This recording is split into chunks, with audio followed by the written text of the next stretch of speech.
listen, they enjoyed the win, but also, man, we still have a long ways to go. So, and there were a number of those guys I talked through while we was on the break on some things that we have to improve on.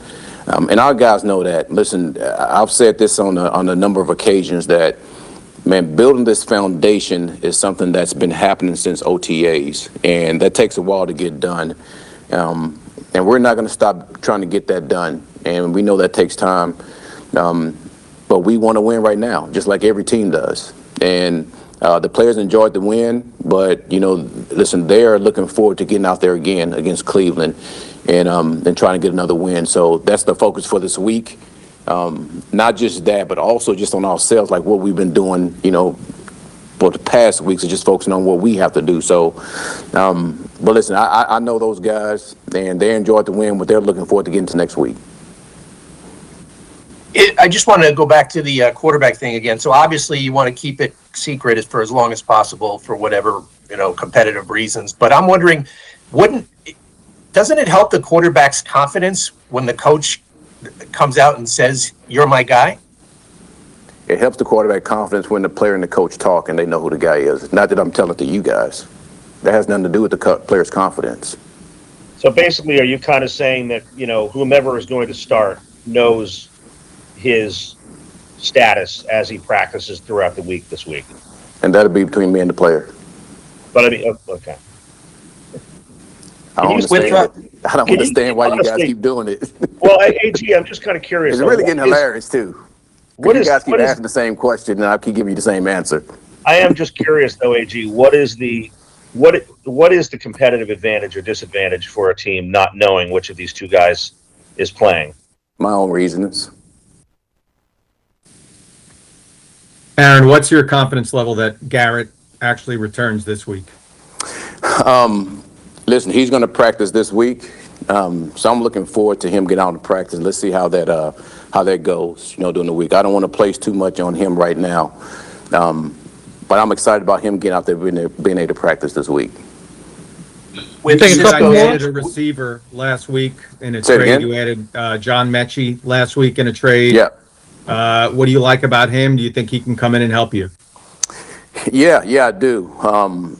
Listen, I really enjoyed talking. I really enjoyed talking to him. Listen, he is our type of guy. Some of the things that he talked about really resonate with what we talk about here, about being process oriented, about how we practice. Listen, you have to be callous. You have to callous yourself with practice to be able to go out and play in this time of the year, which is important. And our brand of football that we talk about in-house really fits who the player is. So I'm excited to have him. Looking forward to him getting out, being part of what we're trying to accomplish this season. AG, can he be ready to play this week? Say it again. Can he be ready to play immediately? Guys, we just got him. Let's try to figure that out. I'm talking about. Let us figure that out in practice. I don't want to sit there and say that until we get out there. I just mean like health-wise, physically, all that kind of thing. I'm not talking about. I would assume health-wise he will be, but man, listen, we don't want to sit here and put too much on the player just getting here. Let's see how he operates this week, and we'll see how that goes. Is he go out for the year? Just hold on one second. We'll take three more. Dennis, Brian, and Rich. EG, with Justin in particular, when you guys broke for the bye, was there anything in particular you told him? I mean, like, we know what he went through and how he dealt with it, but was there anything that you told him specifically, like during the bye week break, to just kind of think about and consider? Just to be himself.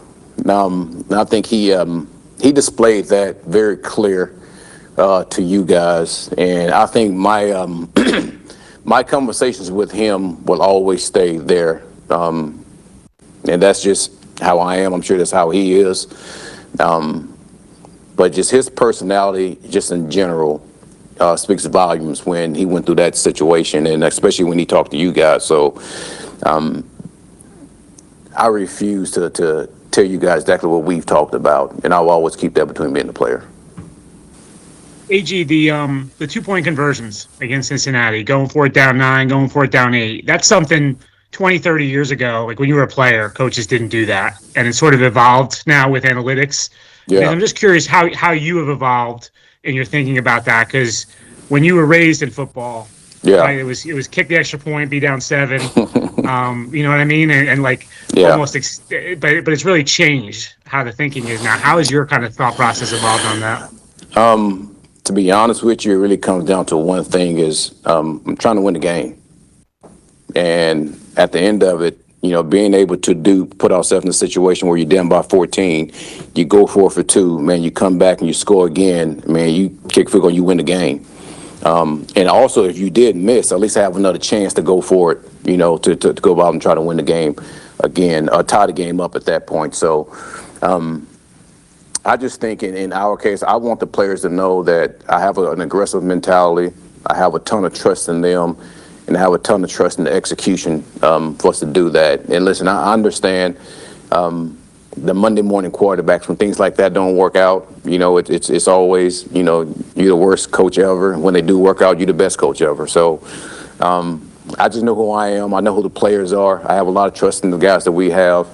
And listen, I'm going to continue to evolve when it comes to making decisions like that. And I know I still have a ways to go, just like, most coaches tell you.